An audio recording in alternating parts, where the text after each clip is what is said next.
संस्कृत की क्लास को आगे बढ़ाते हुए अंतिम क्लास में हम संधि पढ़ रहे थे विसर्ग संधि।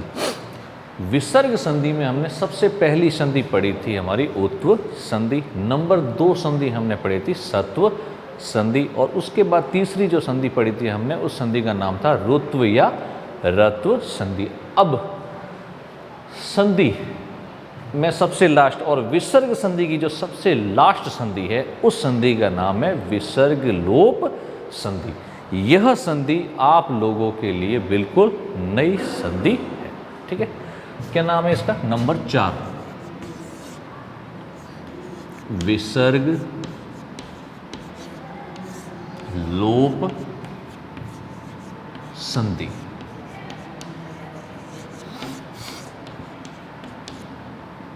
देखो नाम से स्पष्ट है, विसर्ग लोप संधि मतलब विसर्ग का क्या करना है? लोप करना है, विसर्ग को हटा देना है। अब उस विसर्ग के स्थान पर कोई विकार उत्पन्न होगा या कोई परिवर्तन होगा वो तो हम इसके नियमों में देख लेंगे, लेकिन हमें विसर्ग का क्या करना है? लोप करना है। इससे पहले आपने यह संधि कभी नहीं पढ़ी होगी। अब ये देखिए, ये जो संधि है इस संधि के भी कुछ हिस्से हैं, पार्ट हैं, ठीक है। अब जैसे 10th जो क्लास है उसमें जो हमारी पुस्तक है उसके अंदर करीब इसके 4 नियम दे रखे हैं, तो हम एक एक करके उन नियमों को पढ़ते हैं, ठीक है। अब इस विसर्ग संधि का जो सबसे पहला नियम है नंबर 1, ठीक है, उसको आप ध्यान से देखिए। 4 नियम है, सबसे पहला नियम पढ़ लें। देखो नियम क्या कह रहा है, ये कह रहा है पद के अंत में क्या होना चाहिए? विसर्ग होना चाहिए। पद के अंत में विसर्ग क्यों होना चाहिए? क्योंकि संधि कौन सी पढ़ रहे हैं हम लोग? विसर्ग संधि पढ़ रहे हैं, ठीक है। तो विसर्ग संधि में हमेशा पद के अंत में क्या होता है? विसर्ग होता है। और उससे पहले ये कह रहा है क्या होना चाहिए? आ होना चाहिए, ठीक है। फिर ये कह रहा है कि विसर्ग के पश्चात स्वर हो या फिर हमारा हर्ष प्रत्यार हो। कौन सा प्रत्यार? हर्ष प्रत्यार। हर्ष प्रत्यार का मतलब होता है प्रत्येक वर्ग का तीसरा, चौथा, पांचवा य, व, र, ल और ह वर्ण, ठीक है। क्या नियम कह रहा है? विसर्ग लोप संधि का पहला नियम, किसी भी पद के अंत में विसर्ग हो और विसर्ग से पहले आ हो या आ की ध्वनि हो और विसर्ग के पश्चात स्वर या हस प्रत्यार हो, तो इन दोनों में क्या हो जाएगी? संधि हो जाएगी। संधि होने पर ये जो विसर्ग है इस विसर्ग का क्या हो जाएगा? लोप हो जाएगा, ठीक है। क्या हो जाएगा? लोप हो जाएगा। लोप का मतलब यह विसर्ग यहां से हट जाता है, ठीक है। अब कैसे हटता है देखिए, जैसे एक शब्द है हमारा नरहा और इसके साथ मैंने जोड़ दिया गच्छन्ति। अब आप ध्यान से देखिए, पद के अंत में विसर्ग, ये विसर्ग हो गया। उससे पहले आ की ध्वनि, ये आ की ध्वनि होगी। उसके पश्चात स्वर या हस प्रत्यार, ये आपके तीसरा वर्ण आ गया क वर्ग का। हस प्रत्यार में तीसरा, चौथा, पांचवा, इन दोनों में संधि हो गई। संधि होने पर इस विसर्ग का क्या हो जाएगा? लोप हो जाएगा और हमारा जो शब्द बनेगा वो क्या बन जाएगा? नरा गच्छन्ति। क्या रूप बन गया? नरा गच्छन्ति, ठीक है। इसी प्रकार लिखा हुआ है बालः आगच्छन्ति,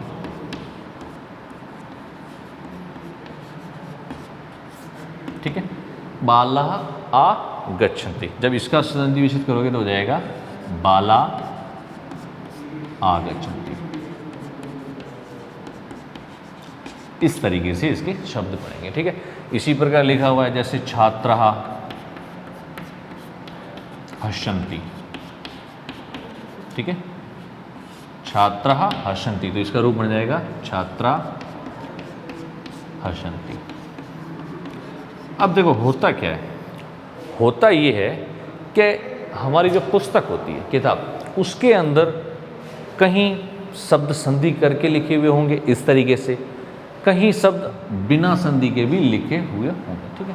तो ये एक विकल्प के रूप में रहते हैं कि भाई शब्द संधि किया हुआ है या नहीं किया हुआ है। तो ये है आपका पहला नियम, ठीक है। अब देखिए ये जो विसर्ग लोप संधि में टोटल 4 नियम है, ठीक है।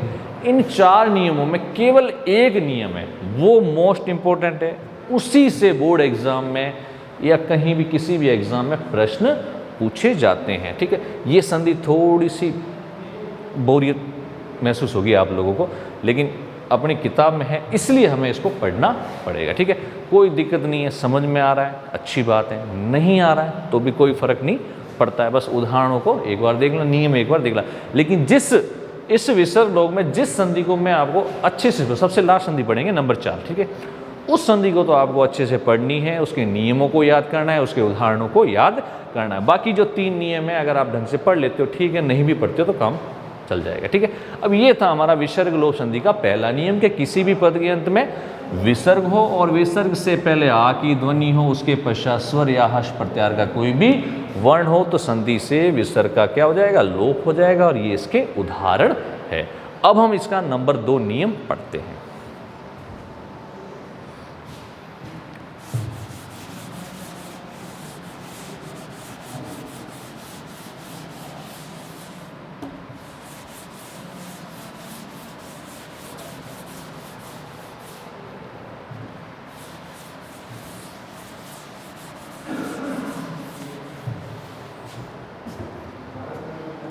अब देखिए विसर्ग संधि का नंबर 2 नियम क्या कह रहा है।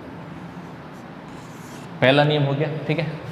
अब नंबर 2 नियम कह रहा है कि किसी भी पद, देखो किसी भी पद के अंत में क्या हो, विसर्ग हो, और विसर्ग से पहले क्या हो, अ की ध्वनि हो। ठीक है, किसी भी पद के अंत में विसर्ग और विसर्ग से पहले अ की ध्वनि हो। ठीक है, और विसर्ग के पश्चात अ नहीं होना चाहिए। ठीक है, ये कह रहा है अ के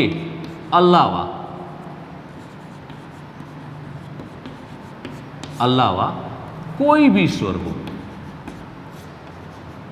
कोई भी स्वर हो।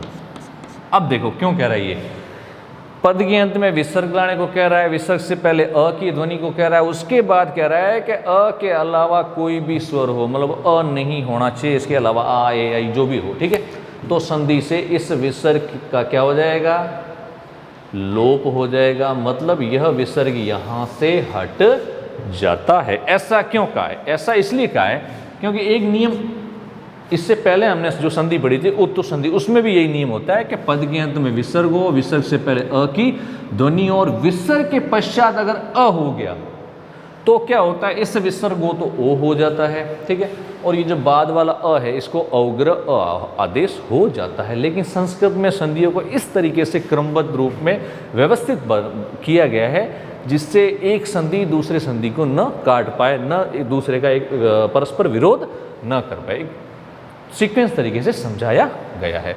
अब देख लीजिए, दोबारा समझ लीजिए, ये दूसरा नियम क्या कह रहा है, पद के अंत में विसर्ग होना चाहिए। ठीक है, और विसर्ग से पहले अ की ध्वनि हो तथा विसर्ग के पश्चात अ के अलावा कोई भी स्वर हो तो संधि से विसर्ग का क्या हो जाता है, लोप हो जाता है। उदाहरण देखिए, जैसे है राम, ठीक है, क्या है उदाहरण, राम, फिर वो कहता है आगच्छति। ठीक है, राम आगच्छति, तो जब आप इसका संधि विच्छेद करोगे तो हो जाएगा राम आगच्छति। ठीक है, अब क्या कर दिया हमने, इस विसर्ग का लोप कर दिया। इसी प्रकार एक उसका उदाहरण और होता है, देखिए अतः, आप लोगों ने देखा होगा अपनी किताब में, अतः के साथ मैंने क्या जोड़ दिया, एव जोड़ दिया। ठीक है, नियम काम कर रहा है, पद के अंत में विसर्ग, ये विसर्ग, उससे पहले अ की ध्वनि, ये अ की ध्वनि, उसके बाद अ के अलावा कोई भी स्वर, ये अ के अलावा कोई स्वर, ए हो गया, विसर्ग का लोप हो गया, शब्द बन जाएगा अतएव। क्या बन जाएगा, अतएव। ठीक है, इस प्रकार से शब्द बनता है। ठीक है, इसी प्रकार शब्द है जैसे कृष्ण धन इच्छति, तो क्या हो जाएगा, कृष्ण इच्छति। ठीक है, इस प्रकार से उदाहरण है। ठीक है, थोड़ा सा मैं आपको फिर कह रहा हूँ, ये जो उदाहरण है आपको समझ में आ रहे हैं, अच्छी बात है, नहीं आ रहे हैं फिर भी आप इसको देख लो, पढ़ लो, लेकिन जो इसका सबसे अंतिम नियम है नंबर 4, उसको आप ध्यान से गौर से पढ़ना, क्योंकि बोर्ड एग्जाम में उसमें से प्रश्न पूछे जाएंगे, क्योंकि ये संधियाँ एक दूसरे को आपको अलग तरीके से दिख रही होंगी। अब देखिए तीसरा नियम भी करीब करीब इनके जैसा ही होगा, ठीक है। अब इसका तीसरा नियम क्या कह रहा है देखें।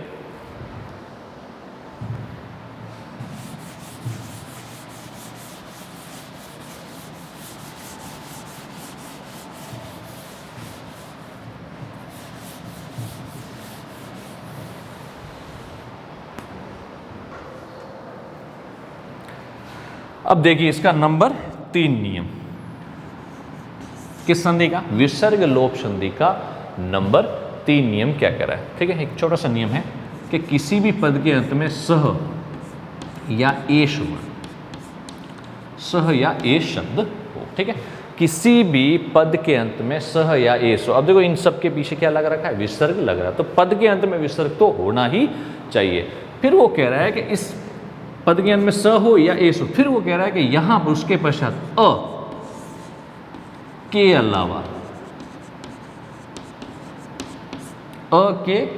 अलावा कोई भी वर्ण हो, कोई भी वर्ण हो। अब देखिए कोई भी वर्ण का मतलब होता है स्वर हो चाहे व्यंजन हो, मतलब अ नहीं होना चाहिए, अ के अलावा कोई भी स्वर हो या फिर कोई भी व्यंजन हो, तो इन दोनों में क्या हो जाएगी, संधि हो जाएगी। और संधि होने पर ये जो सह और एस के पीछे जो आपका विसर्ग लगा है, इस विसर्ग का क्या हो जाएगा, लोप हो जाएगा। ये इस संधि का क्या रहेगा, नियम रहेगा। दोबारा सुन लीजिए, विसर्ग लोप संधि का तीसरा नियम है कि किसी भी पद के अंत में सह या एस वर्ण हो, उसके पश्चात अ के अलावा कोई भी स्वर हो तो संधि से इन विसर्ग का क्या हो जाएगा, लोप हो जाता है। उदाहरण से समझिए, जैसे लिखा हुआ है सह गच्छति, सहदन गच्छति, ठीक है। तो क्या हो जाएगा, स गच्छति।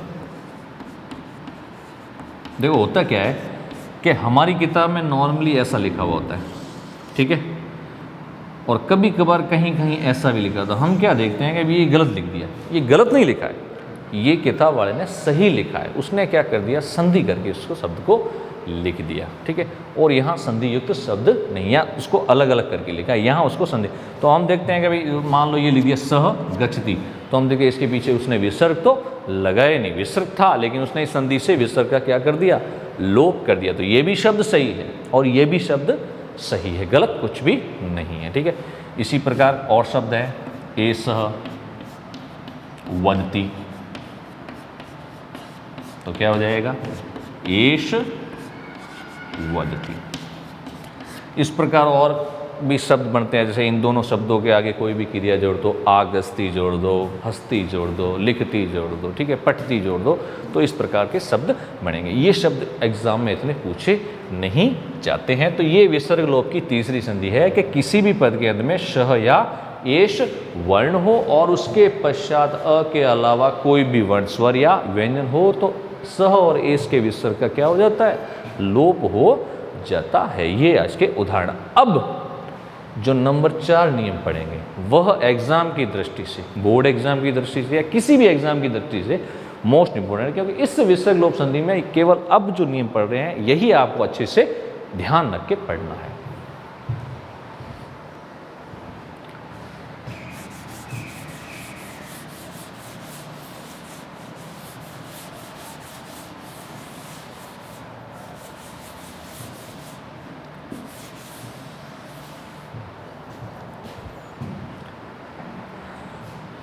देखो नंबर 4 नियम क्या कह रहा है, नंबर 4 नियम, ठीक है। इसका भी देखो हर एक नियम का एक एक सूत्र होता है, तो ये सूत्र थोड़ा लिखने में और बोलने में भी थोड़े से क्या रहते हैं, कठिन रहते हैं। इसलिए अगर कोई सरल सूत्र है तो उसको मैं फटाक से लिख दूंगा आपके लिए, ठीक है। लेकिन जो सूत्र लंबा चौड़ा है, ठीक है, उस सूत्र को हम यहाँ मैं तो लिख दूंगा, लेकिन आप लोग उसको न तो लिख पाओगे, न समझ पाओगे, न पढ़ पाओगे, न वापिस लिख सकते हो। इसलिए सूत्र को कम ही बता रहा हूँ, ठीक है। अब जैसे ये विसर्ग लोप संधि का जो चौथा नियम है, इस संधि का जो इस नियम का जो सूत्र होता है वो होता है रो री। क्या होता है, रो री। लिखने की आवश्यकता नहीं है, नियम को समझने की आवश्यकता है। क्या कह रहा है, किसी भी पद के अंत में क्या हो, विसर्ग हो, ठीक है। क्यों? क्योंकि संधि विसर्ग संधि पढ़ रहे हैं और विसर्ग संधि में विसर्ग लोप पढ़ रहे हैं और विसर्ग लोप का चौथा नियम पढ़ रहे हैं। तो पद के अंत में क्या होना चाहिए? विसर्ग होना चाहिए। फिर वो कह रहा है विसर्ग से पहले, वैसे वो होता ये नियम है कि विसर्ग से पहले हर्ष स्वर हो, ठीक है। अब हर्ष स्वर में हम केवल 3 स्वर ही लेते हैं, वो कौन कौन से? अ, ई और उ, ठीक है। नियम ये होता है कि किसी भी पद के अंत में विसर्ग हो और विसर्ग से पहले ह्रस्व स्वर हो तथा विसर्ग के पश्चात यहाँ पर क्या हो? र हो, ठीक है। तो इन दोनों में क्या हो जाएगी? संधि हो जाएगी। संधि होने पर इस विसर्ग का तो क्या हो जाएगा? लोप हो जाएगा। लेकिन ये जो हमारे ह्रस्व स्वर है ये किस में बदल जाएंगे? दीर्घ स्वर में। अ का दीर्घ आ, ई का दीर्घ बड़ी और उ का दीर्घ बड़ा उ, ये इस संधि का नियम है। समझ में आई बात? दोबारा देख लीजिए। विसर्ग लोप संधि का जो सबसे इंपॉर्टेंट नियम नंबर 4, उसमें जिसका सूत्र है रो री। नियम क्या कह रहा है? पद के अंत में विसर्ग हो और विसर्ग से पहले ह्रस्व स्वर, और ह्रस्व स्वर में भी केवल 3 स्वर अ, ई और उ हो, उसके पश्चात र हो, तो दोनों में संधि हो जाएगी। संधि होने पर इस विसर्ग का तो क्या हो गया? लोप हो गया, मतलब ये विसर्ग यहाँ से हट गया और ये जो हमारे ह्रस्व अ है ये किस में बदल गए? दीर्घ, ठीक है, स्वर में बदल गए, ठीक है। ये ह्रस्व स्वर है, ये हमारे दीर्घ स्वर में अ का आ, ई का बड़ी ही, उ का उ। अब देखो इसको उदाहरण से समझते हो। इसके उदाहरण बोर्ड एग्जाम में पूछे जाते हैं और ये उदाहरण हम हिंदी में नॉर्मली गलत करते हैं, ठीक है। जैसे देखिए उदाहरण है हमारा निहि। निहि के साथ मैंने शब्द जोड़ दिया रोग। अब आप देखिए हम लोग क्या करते हैं, जब कोई कहता है निरोग शब्द लिखिए तो हम निरोग इस तरीके से लिखते हैं, ठीक है। तो व्याकरण की दृष्टि से ये शब्द हमारा क्या है? गलत है। अब निरोग किस तरीके से लिखिए? पद के अंत में क्या है? विसर्ग। यहाँ विसर्ग, विसर्ग से पहले अ, ई, उ, ई हो गया। विसर्ग के पश्चात र, ये र हो गया। दोनों में संधि हो गई, विसर्ग का कर दिया लोप। लेकिन ये जो ई है छोटी, इस छोटी ई को हमने किस में बदल दिया? बड़ी ई में। क्यों? क्योंकि ये ह्रस्व स्वर किस में बदल रहे हैं? दीर्घ स्वर में। तो हमारा जो रूप बनेगा वो क्या बनेगा? निरोग बनेगा। क्या बनेगा? निरोग। तो निरोग को इस तरीके से लिखा जाता है। इसके और भी कई उदाहरण जो एग्जाम में आते हैं, जैसे शब्द है हमारा पुनः, ठीक है। पुनः के साथ मैंने जोड़ दिया रमते, तो क्या हो जाएगा? पुनः रमते, ठीक है। अ को आ हो गया। जैसे एक शब्द है हरि, हरि के साथ मैंने शब्द जोड़ दिया रम्य, तो क्या बन जाएगा? हरि रम्य। जैसे एक शब्द है शंभु, शंभु के साथ मैंने जोड़ दिया राजते, तो क्या हो जाएगा? शंभु, ऊ की मात्रा कर दो बड़ी और हो जाएगा राजते। इसी प्रकार एक शब्द आप लोगों ने पढ़ा हो तो लिखा होता है अंत, ठीक है। अंतःदन राष्ट्रीय, ठीक है। तो उसको हम कहते हैं अंतर्राष्ट्रीय। नॉर्मली हम हिंदी में बोलते हैं उसको अंतर्राष्ट्रीय बोलते हैं, वो अलग होता है, ठीक है। ये होता है अंतर्राष्ट्रीय, इस संधि से वो शब्द निर्मित होता है। तो ये थी हमारी विसर्ग लोप संधि की सबसे अंतिम संधि जो बोर्ड एग्जाम में पूछी जाती है। निरोग, जैसे निरोग है, इसके अलावा नीरज है, इसके अलावा नीरव है, इस प्रकार के कई शब्द होते हैं, ठीक है। तो अब हमारी ये जो संधि है जो हम पिछले कई दिनों से रेगुलर पढ़ रहे थे, इस संधि का आज हो गया समापन। ये संधि हो गई कंप्लीट। संधि में जितने भी जो संधियां थी वो सारी की सारी हमने संधि पढ़ चुके हैं। अब हमारी संधि हो गई फ्री। अब देखिए संधि में क्या होता है, कुछ जो विशेष बातें होती हैं, ठीक है, वो मैं यहाँ लिखूंगा नहीं, वो मैं आपको मौखिक रूप से समझाता हूँ। आप सब सुनिए। देखो संधि में क्या होता है, संधि में एग्जाम में कोई इतना डिटेल से न तो आपको नियम याद रख पाओगे, न इतने उदाहरण रट पाओगे। तो आप कुछ बातों का विशेष ध्यान रखिए। 2-4 बातें मैं आपको बताता हूँ कि किसी भी शब्द में, ठीक है, आधा य या व दिखे, ठीक है, किसी भी शब्द में य या व वर्ण दिखे, ठीक है, और उससे जस्ट पहले यहाँ पे कोई आधा वर्ण हो, आधा वर्ण हो, तो उस शब्द में कौन सी संधि होगी? यण संधि होगी। कैसे? जैसे एक शब्द है हमारा प्रत्येक, तो देखो यहाँ यह दिखा, ठीक है, इस यह से पहले आधा, कोई भी आधा, देखो य और व से पहले कोई भी आधा वर्ण हो तो वहाँ संधि कौन सी हो जाएगी? यण। अब ये कोई ऐसा नहीं है कि 100% यण संधि ही होगी, कभी कभार क्या होता है कुछ शब्द ऐसे होते हैं, ठीक है, जिनमें ये चीज़, लेकिन 99% आपका ये नियम काम, ये कोई नियम नहीं है, ये केवल बेसिक बातें हैं, ठीक है, जिससे आप संधि को अच्छे से कर सकते हो, ठीक है। इसी प्रकार वो कह रहा है कि अगर किसी शब्द में य और व वर्ण देखो, क्या देखो, य और व वर्ण देखो, और उससे पहले अ या आ की ध्वनि हो, ठीक है, क्या हो, किसी भी शब्द में य या व वर्ण हो और उससे पहले अ या आ की ध्वनि हो, ठीक है, तो वहां पर कौन सा संधि हो जाएगा, अयादि संधि हो जाएगी।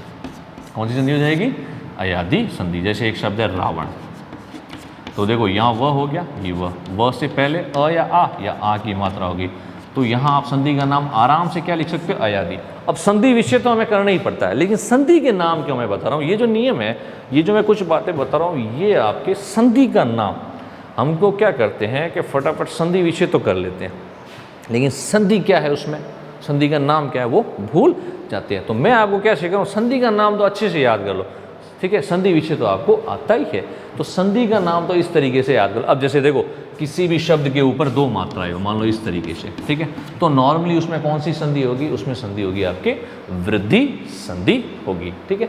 इस तरीके के कुछ नियम है, जैसे किसी शब्द में आदर्श आ रहा है, ठीक है, तो वहाँ पर सत्व संधि हो जाएगी, र आ रहा है इस, तो ये 100% सही नहीं होंगी, ठीक है, ये कुछ बातें होती हैं जो मैं आपको सिखा रहा हूँ, ठीक है। अब हमारी संधि हो गई पूरी, अब हम अगले वीडियो में, ठीक है, नया टॉपिक पढ़ेंगे। अब वो कौन सा पढ़ेंगे वो आपको अगले वीडियो में ही पता चलेगा। धन्यवाद।